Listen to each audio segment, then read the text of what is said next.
Deep in the waters of the Sea of Cortez, far below the sunlit surface, lurks a creature the locals call the Red Devil.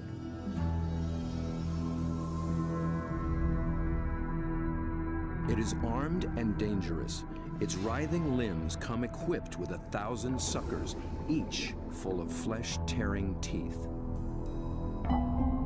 These devils come in the dark of night, rising from the abyss to within a few hundred feet of the surface.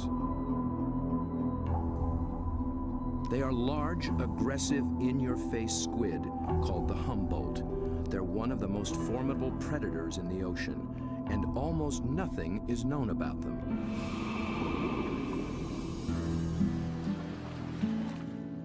To cameraman Bob Cranston, the Humboldt have become an irresistible challenge.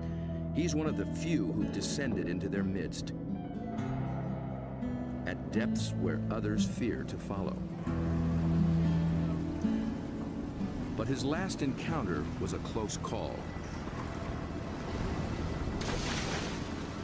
It was 3 years ago in these very waters. Bob's goal was to film these beasts up close in the open ocean. The usual white filming lights create a circle of light that acts like a wall, keeping the squid at bay. So Bob descended with red lights that diffuse almost immediately.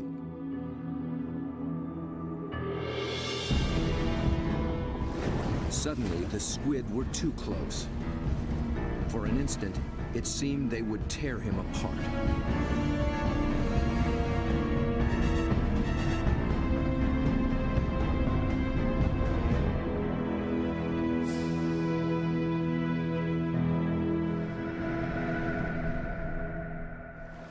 It was an intense encounter that only fueled his fascination for the Humboldt.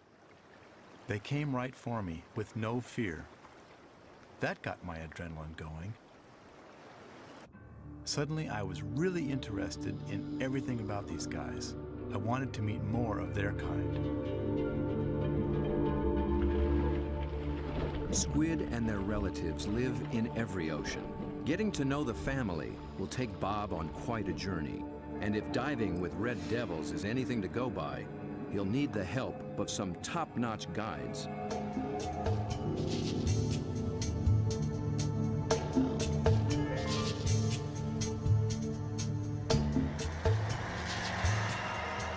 Bob begins his quest far to the north in the dark, cold waters of the Pacific Northwest.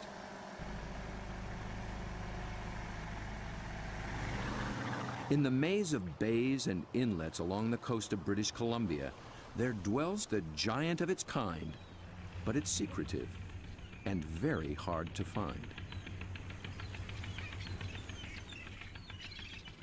Bob's asked Dr. Peter Ward for help.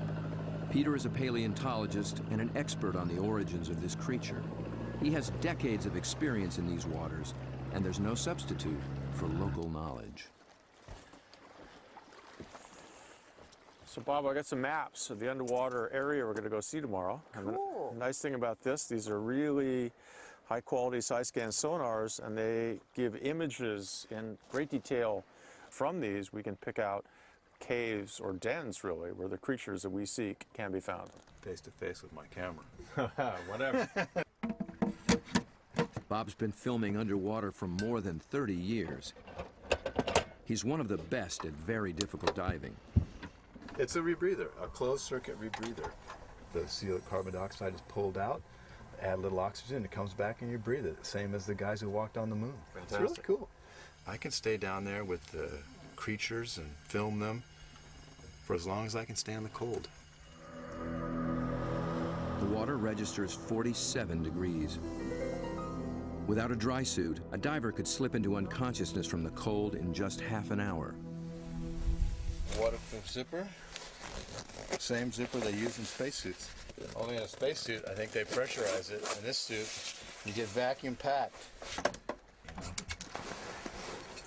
Get all these fancy lights. I think that one means low. Getting a little warm. Gotta get in the water soon.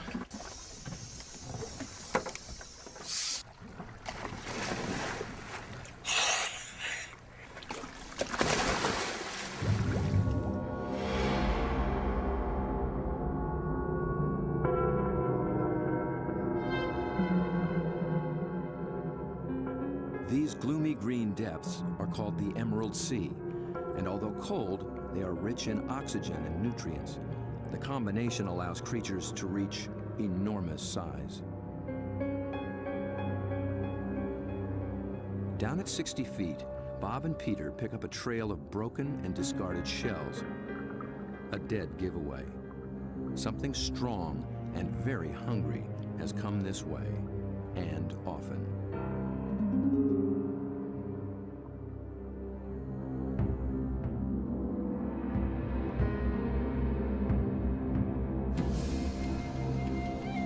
The crab should show more caution. It's up against a devious and determined predator.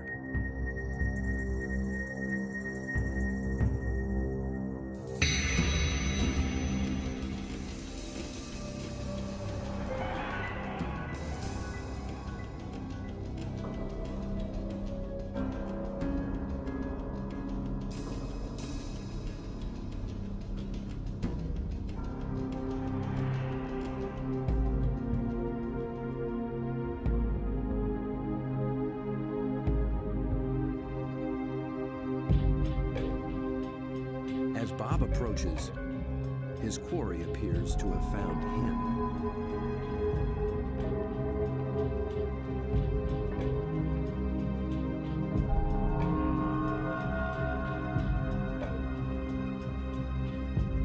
A giant Pacific octopus.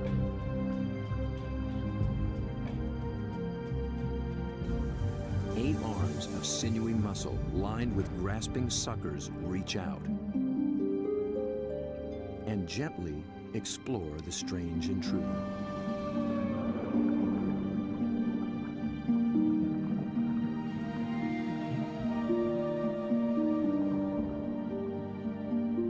A giant can reach 20 feet from arm tip to arm tip and weigh in at 200 pounds. It's the largest octopus in the great clan called the cephalopods, the group that unites the octopus and squid. It's an ancient tribe, the first large predators in the sea. To this curious female, we're a brand new species.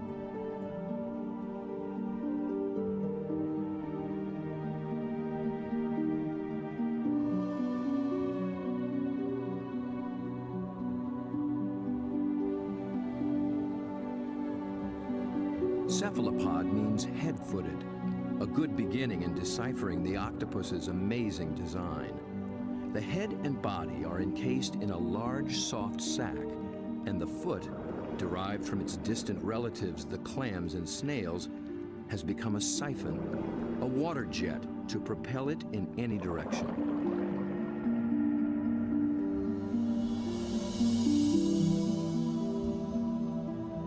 A long time ago, its ancestors were a shell, but the octopus has given that up. Yet for creatures with such tasty flesh, the lack of protection presents a problem. The cephalopod solution? The most extraordinary skin in the animal kingdom. In an instant, it can change color, pattern, and texture. And with no bones to confine its shape, the creature can virtually disappear.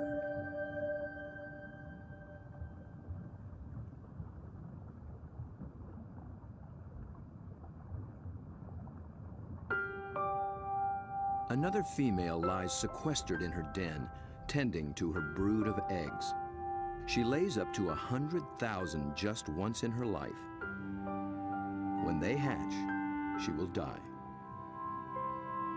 These clever, curious creatures won't live long at all. Their entire lifespan is no more than 3 or 4 years.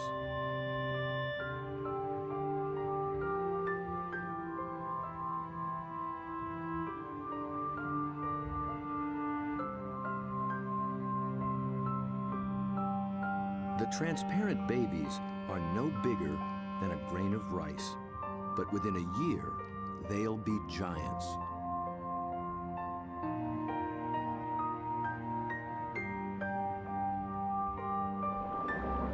While the lives of these complex beings are all too brief, their line reaches back 500 million years, long before sharks began swimming the seas.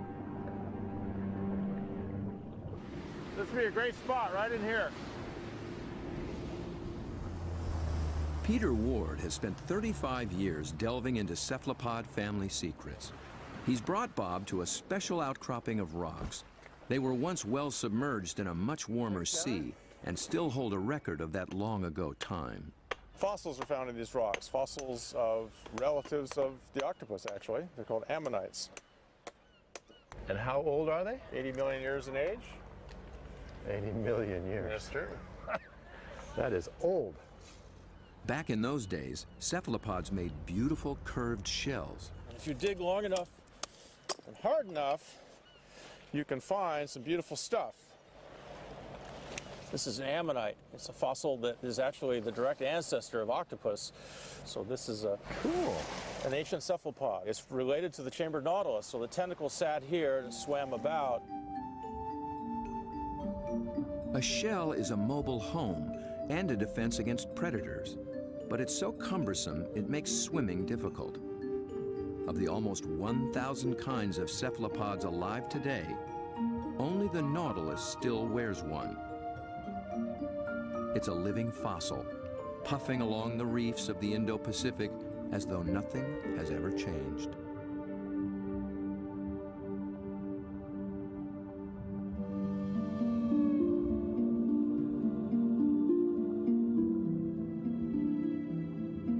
Bob returns for one last dive with the octopus.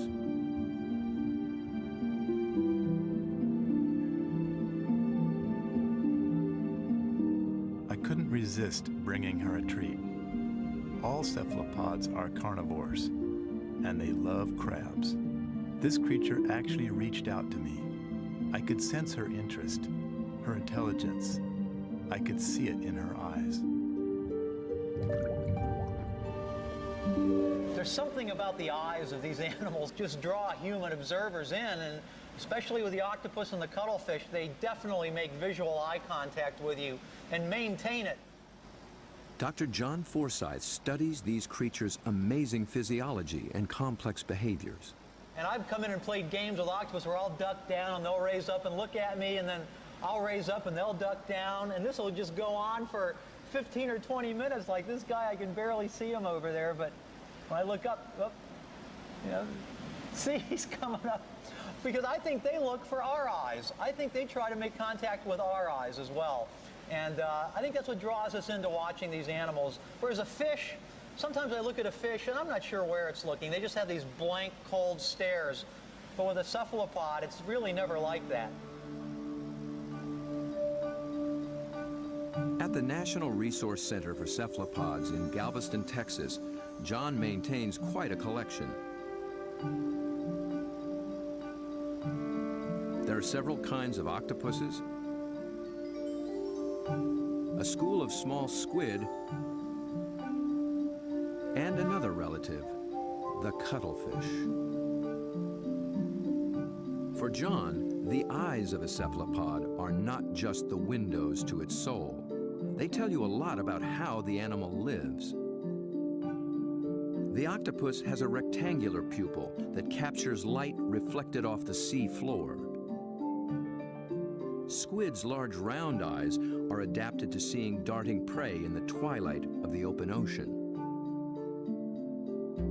Cuttlefish dwell in both worlds, and their complex eyes can actually change shape to accommodate their travels.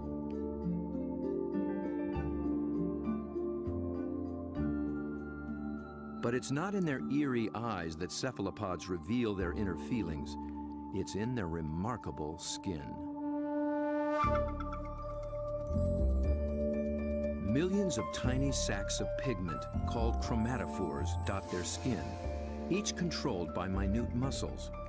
With a little flexing, a cephalopod can flash with rippling bands of color.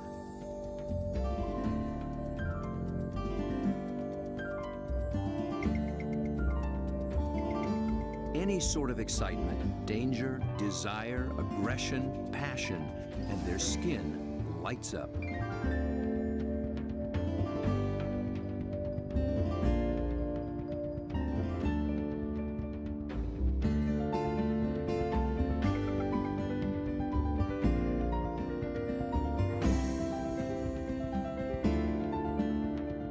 For creatures with no vocal abilities at all, this is the way they communicate, in a language of light and color.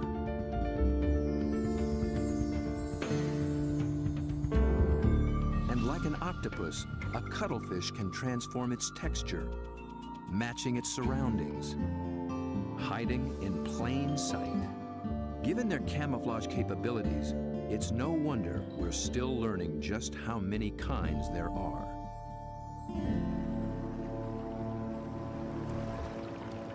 One of the hotspots for new discoveries is the narrow Lembah Strait off North Sulawesi in the island chain of Indonesia. It's a pretty scenic spot. They put that pretty joint, isn't it? I mean, it's magical. John and Bob have come here looking for new species of cephalopods. It's a place primed for strange adaptations. In the shallow, warm water, light and temperatures remain constant, but the channels, inlets, bays, and lagoons create many small separate habitats, and that leads to high diversity. This is John's fourth trip to Lembah Strait, and each time something surprising turns up. He's brought Bob to a spot called Ritaklari, which in local slang means the muck.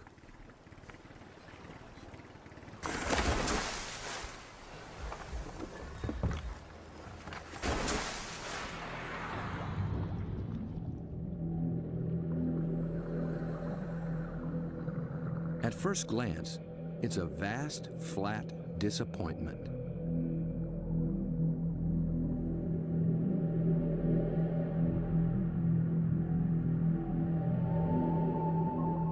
But wait here quietly, and a lot of what looks like sand begins looking back.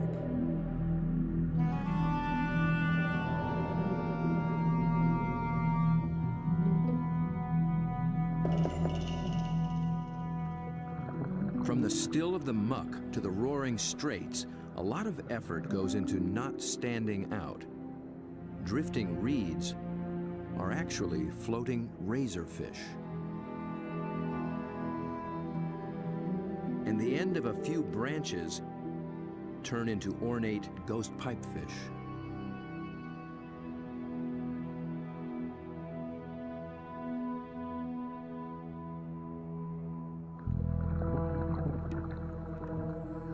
Out in the high-speed tides and swirling eddies, fish work hard to keep their footing, digging into the bottom with spine-like fins.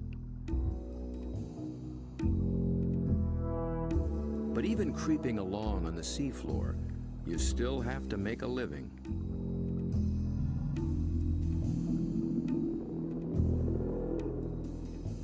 A harmless-looking weed rolling in the current is a hairy frogfish trolling for a meal.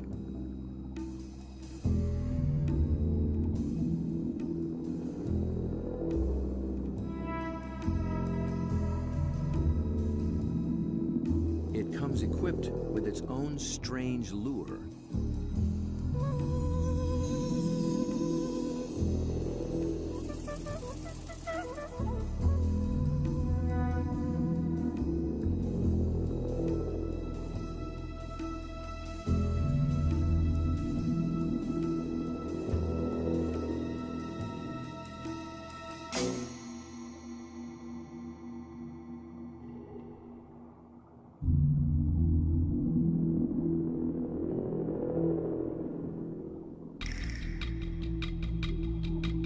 The sand offers the best retreat, but the crab has already been spotted.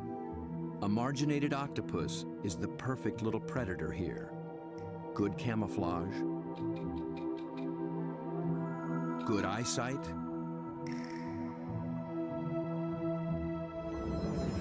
good grip.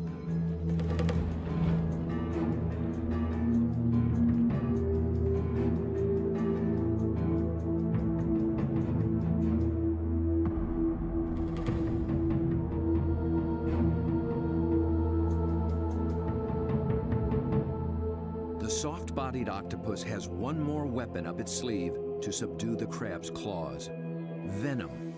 It finds a chink in the crab's armor, injects a neurotoxin, and the struggle is over.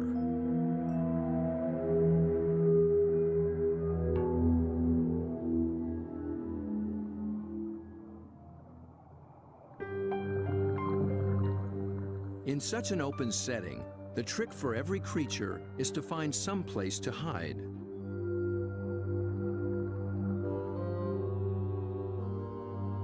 An octopus fits in just about anywhere, and John finds one tucked into a piece of discarded pipe. Perhaps there is something in cephalopod memory that recalls having a shell. Bob and John find this little octopus ambling along with a dark brown bottle tucked under his arms. The bottle turned out to be his home, and he took it with him everywhere. So I thought I'd offer him a new fancy place and see if he's interested in trading spaces.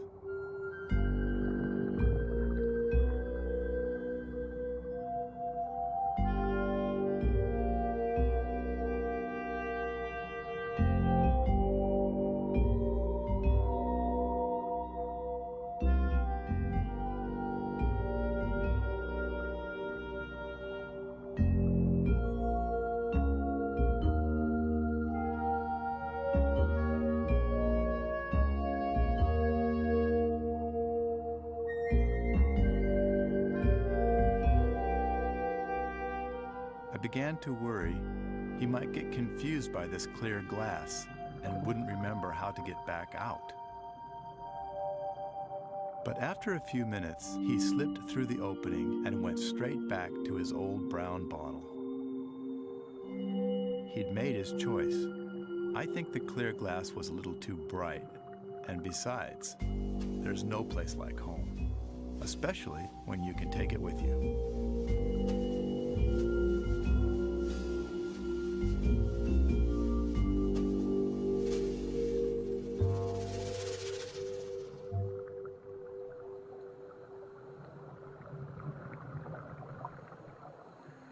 In the husks of old coconut shells, they find the pearl-like eggs of one of John's favorite creatures. It's a tiny cuttlefish that's seldom seen after it hatches. It remains so small and well camouflaged that it takes great practice to find it.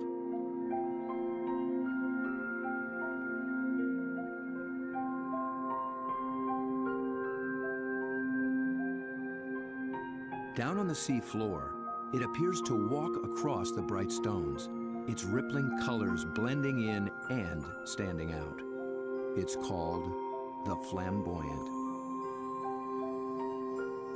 The flamboyant cuttlefish is really in a class by itself, even among cephalopods in a lot of ways. First of all, the vibrant, dynamic, bright colors, the brilliant yellows, the magentas, the pinks and browns. It adds on top of that these passing clouds of color as it's stalking, looking for prey. And of course, that's happening in living skin.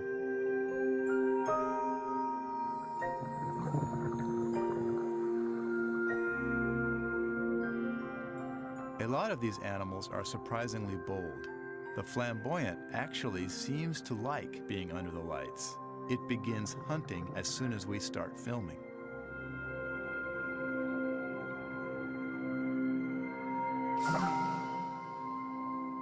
My video lights attract little shrimp and crustaceans. Perhaps the cuttlefish can even see better in the lights as well.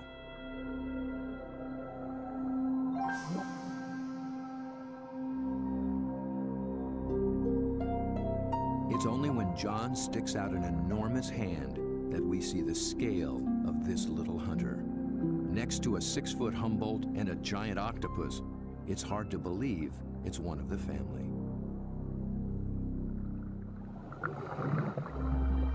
Not far away, a small octopus has been eyeing the scene. John reaches out for a better look. Every time I touch one of these animals, I'm not gripping it or holding it. My intention is never to frighten the animal in any way. However, I am trying to keep it close to where I can get a good look, but at the same time, the animal knows at any moment it can get away if it wants to.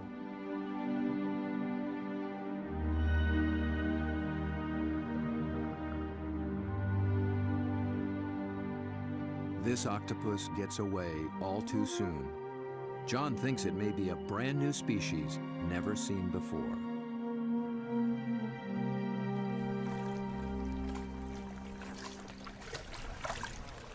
I don't know, Bob. I'm not sure what that is, but it could be a new one. I think it could be a new species. I wasn't expecting to see that. It's not something you've seen before, huh? No, I'm not sure what that would be. It's a cool little critter. Oh, wild.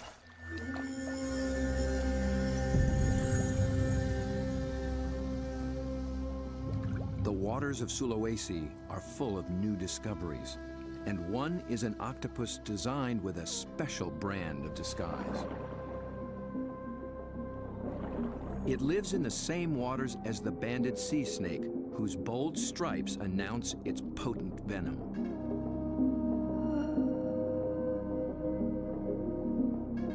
These are banded arms that can make the same impression. When disturbed, the octopus flashes and intensifies the stripes, becoming a sea serpent, coiled and deadly.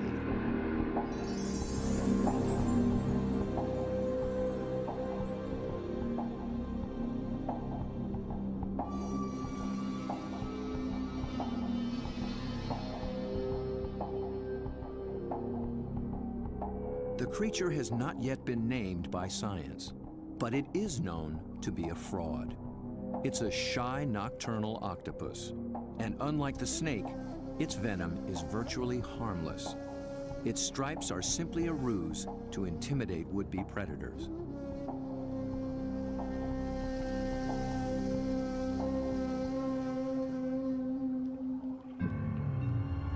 The real killer is a delicate, jewel-toned creature, the blue-ringed octopus. The flashing blue neon is no false alarm. Its poison can immobilize every muscle in the human body. There is no antidote. But all it's really after is a crab.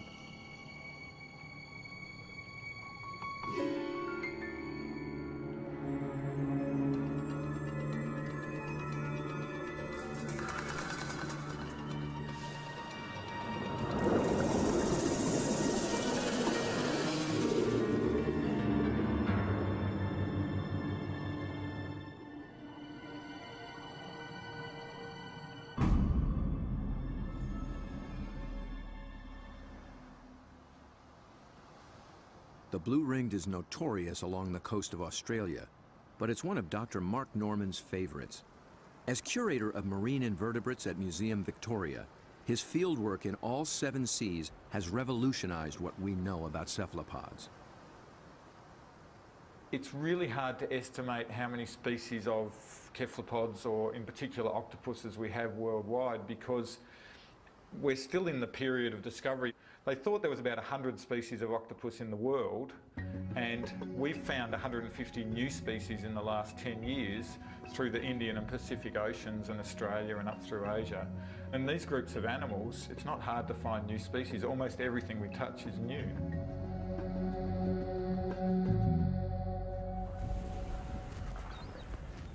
Bob wants to get close to the blue ring in the wild. So Mark, this is a shortcut to the beach? Yep, it's a great place to collect crabs. Through the graveyard, eh? Yep. So are these the bodies of the people who have been bitten by blue ring octopus? No, very few people have died from blue ring bites. He's more likely to have died choking to death on his calamari meal at the local pub. So this is where the crabs live. Yep, they hide up here at low tide under the rocks.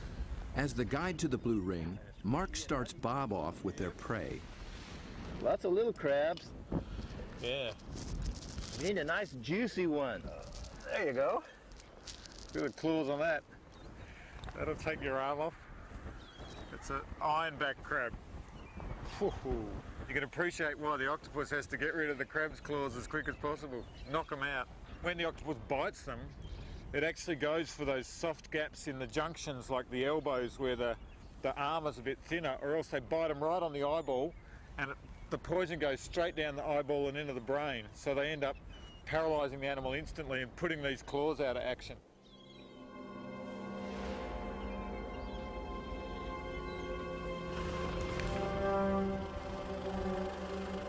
The dive begins after dark, when blue rings are most active. And it's not off some wild, remote beach. The deadly blue ring lives just beneath the town pier.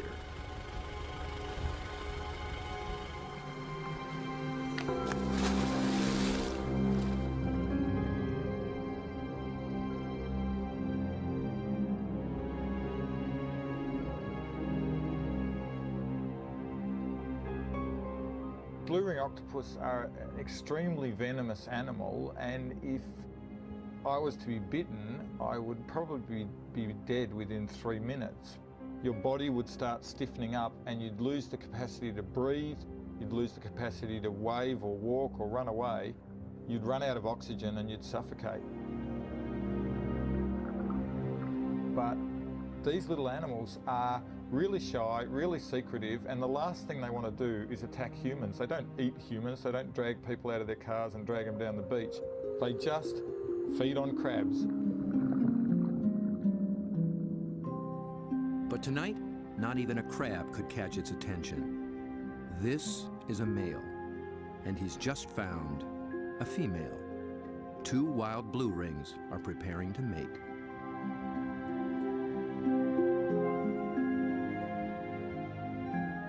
They keep their colors subdued to avoid attracting attention, especially from competing males. No flashing their electric blue. A temporary aquarium helps Bob film what happens next. After a few minutes of courtship, the male gently slips a special arm into the female's gill slit. He's depositing a packet of sperm, which she will use later to fertilize her eggs.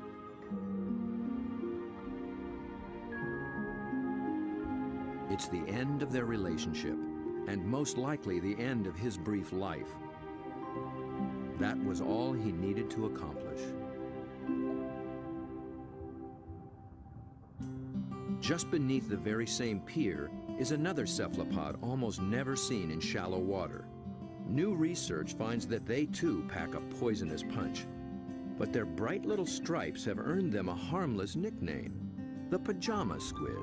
I think these cephalopods are the closest to the cartoon characters. Their little black and white suits and their little frilly lashes behind their eyes and the yellow on the top of the eyes. They're just straight out of a comic book.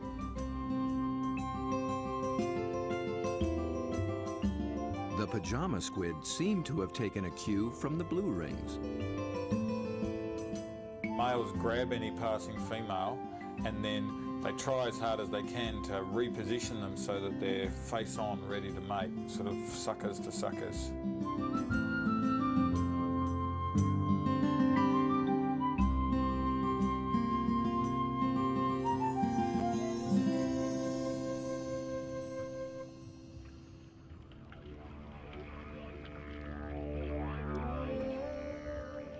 The mating season is also picking up off Australia's southwestern coast.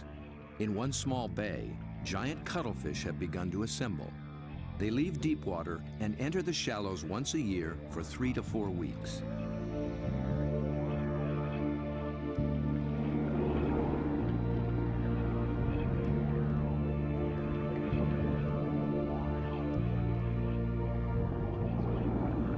The males are 3 feet and massive, with 8 flowing arms and 1 all-consuming purpose.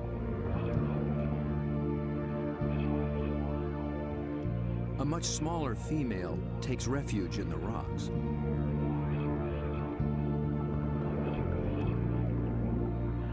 The males waste no time taking on their rivals. They flash and ripple with aggression. Their control is so subtle that they can isolate and flex just the flank facing the opposing male. The other flank communicates a solid, dependable side to any nearby female.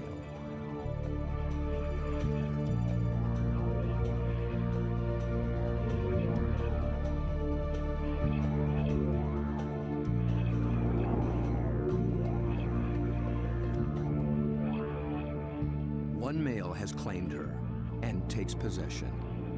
He'll guard her now, keeping her beneath him until she is ready to lay her eggs. Jules, you around here somewhere? Bob is heading for this far-flung coast, but before diving with these giants, he needs to brush up on the subtleties of cuttlefish communication. This is a crazy place to meet a scientist. Julian Finn is a leading expert on the intense social dynamics of the cuttlefish. He comes to this junkyard to scrounge up special equipment for an interesting experiment. Hey, Jules. Over here, Bob. Oh, okay. Oh, there you go. Yeah, it's You into lots old of stuff. cars? Oh yeah, I love them. I've got a number of old cars and plenty of treasures in this place. Cuttlefish speak a visual language, Yeah, for and sure. Where Julian you go? wants in on the conversation. Cars, but also got a few ideas about making something to use on these cuttlefish in Whyalla, trying to get a bit of a different shot. So Looks like junk to me. Meanwhile, the cuttlefish continue to gather.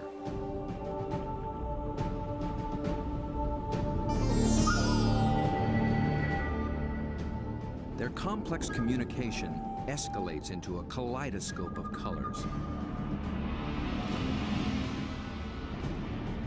Opponents toss each other in the rolling tide, and things start getting rough.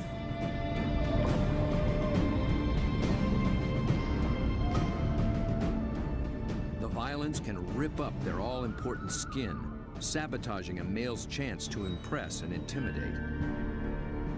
And someone's nursing a torn-off tentacle.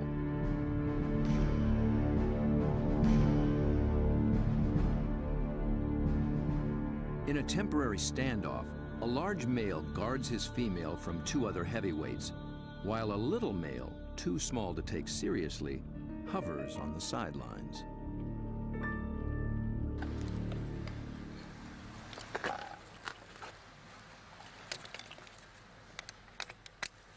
The two males on shore get set to join the fray. well, here you go, Jules. I just wanted you to know that my camera's bigger than yours. Mine's a bit different than yours, too. Well, yours has a hubcap on the front of it.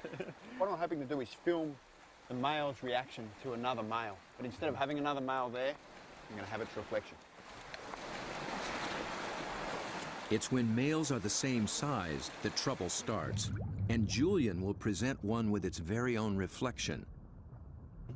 He's studying the displays and the intense competition. He intends to provoke a fight. He approaches a large male who immediately responds.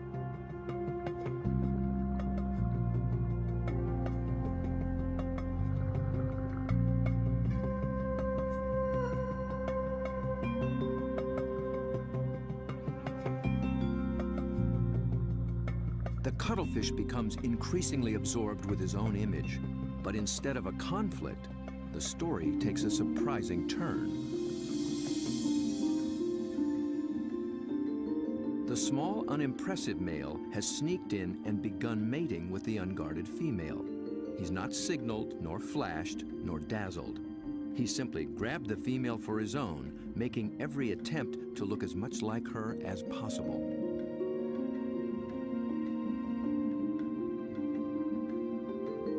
The aggressive male makes no headway with the mirror and finally moves off to resume his duties.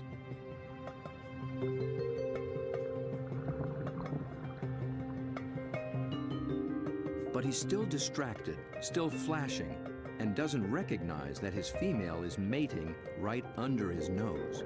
The little male looks so like another female, he doesn't see the threat.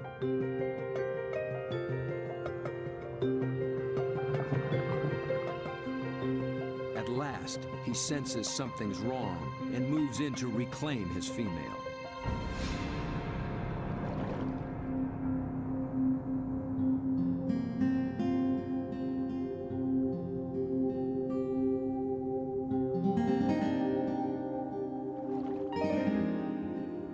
To re-establish their relationship, he presents her with the gift of a crab.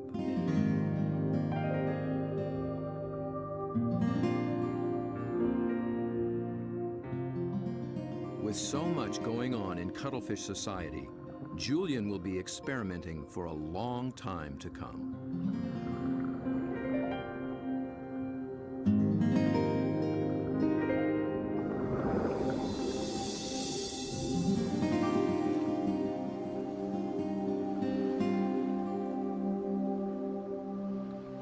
Julian's attempt to interact with the cuttlefish and crack their code has given Bob a daring but dangerous idea. Deep in the waters of Mexico, the mighty Humboldt squid flash their own mysterious signals, and Bob is determined to dive with them again. He intends to engage these aggressive predators by imitating their behavior with a display all his own.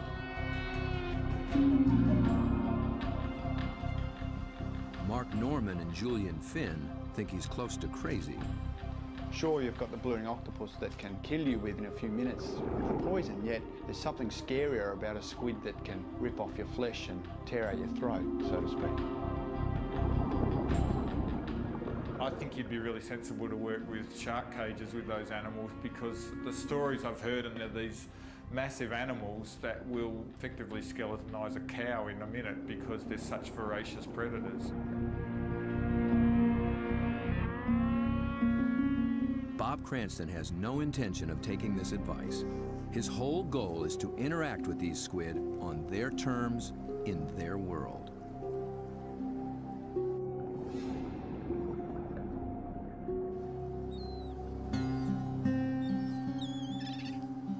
In the small town of Santa Rosalia, on the edge of the Sea of Cortez, being a fisherman takes a certain courage. Lose people, you know, every other year somebody dies. I had a friend that they found floating in the ocean last year. It's lucky they found him because you know they're carnivorous. They'll eat you. I mean, they will eat you. The squid will eat you. If you fall into the ocean, they'll get you with their tentacles. You'll drown, and then all the rest of them will just eat you.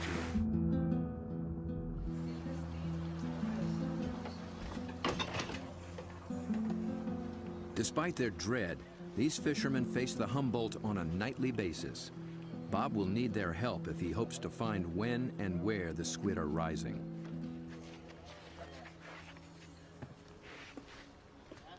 Alberto.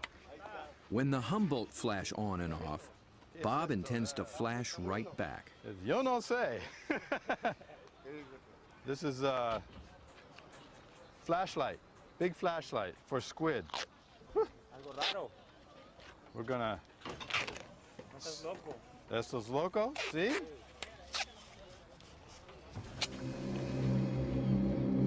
Bob knows perhaps better than anyone just what Humboldt are capable of.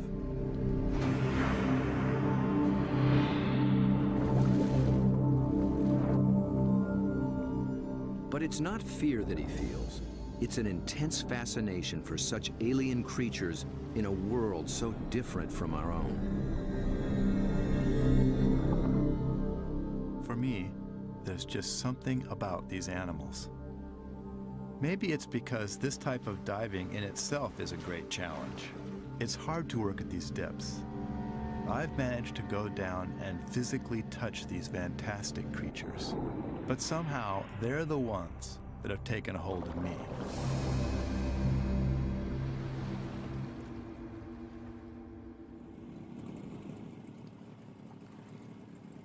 He's 12 miles from shore.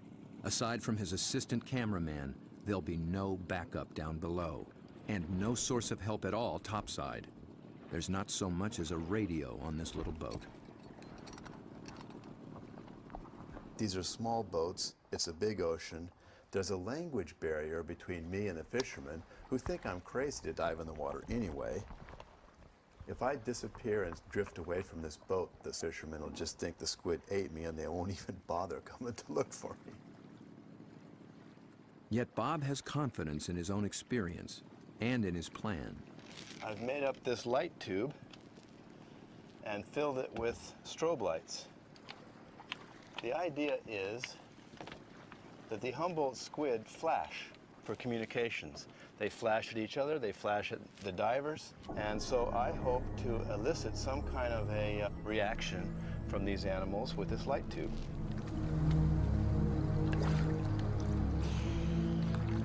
Beneath the boat lies 1,000 feet of open water and sea monsters.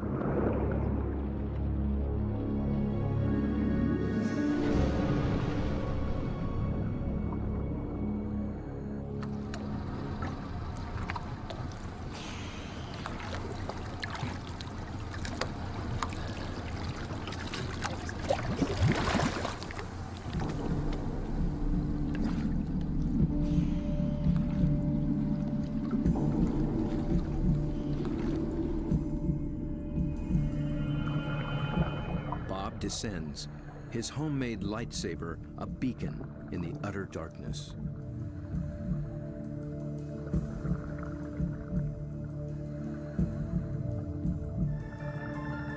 Right away, there's a complete surprise. Mobula rays. They're seldom seen in a school like this. Already, the night has taken on unexpected possibilities.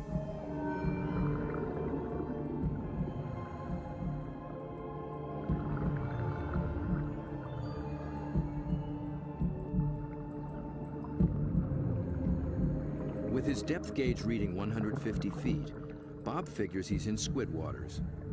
He powers up.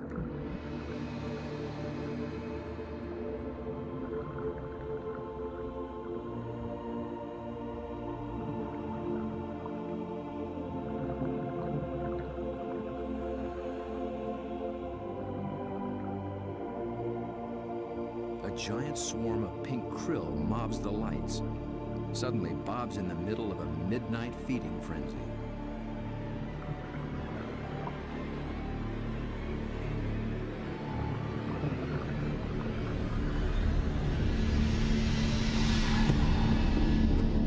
Then, rocketing up from below, Humboldt squid.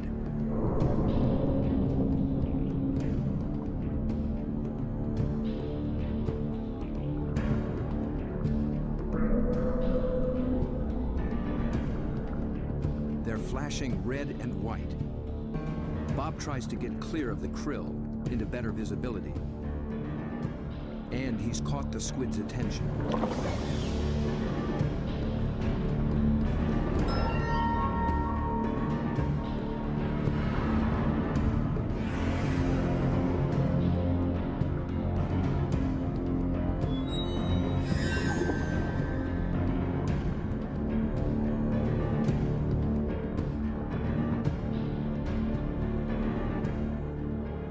Transfixed by this enormous eye up from the deep.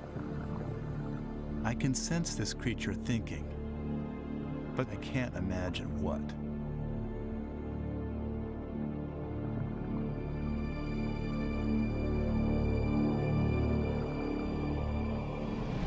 A minute later, contact. The squib grabs hold, testing the light the only way it can.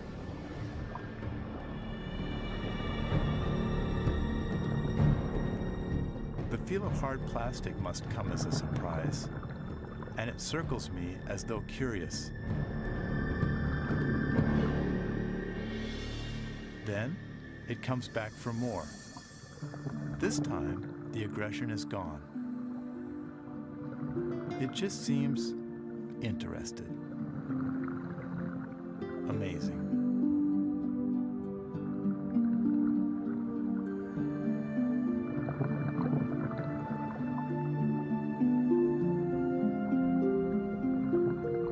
Play for a moment.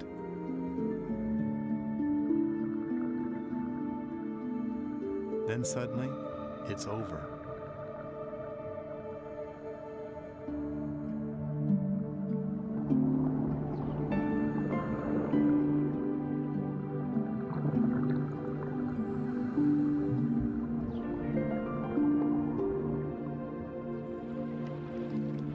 The fishermen are relieved just to see me alive. But I climb back in the boat, knowing something remarkable has just happened. I danced with the devil down in the deep, and I'm already thinking about the next dive.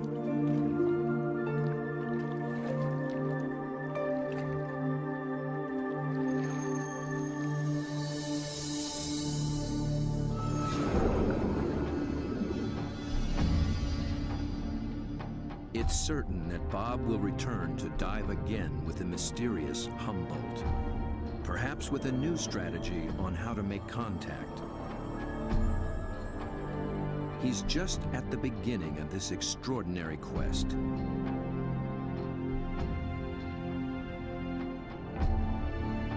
But who will he meet next time in the waters below?